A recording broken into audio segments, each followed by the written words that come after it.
پاکستانیوں، پاکستان کے وزیر دفاع خواجہ آصف نے محمود غزنوی کے بارے میں یہ کہا ہے کہ محمود غزنوی ایک لٹیرا تھا۔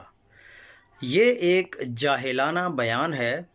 مفکر پاکستان علامہ اقبال رحمہ اللہ علیہ جب افغانستان گئے تھے تو وقت کے بادشاہ نادر شاہ کے پیچھے نماز پڑھی تھی اور ان کو کہا تھا کہ میں نے غزنی جا کر محمود غزنوی کے مزار پر سلام پیش کرنا ہے۔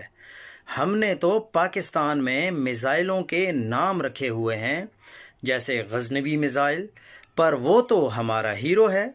محمود غزنوی کو برا بھلا کہنا تو ہندوتوا کا یعنی مودی کا نیریٹو ہو سکتا ہے۔ مودی اور اس کے بھگت اس کو برا کہتے ہیں، لیکن پاکستان کا وزیر دفاع کیسے محمود غزنوی کو برا بھلا کہہ رہا ہے یا اس کو لٹیرا کہہ رہا ہے؟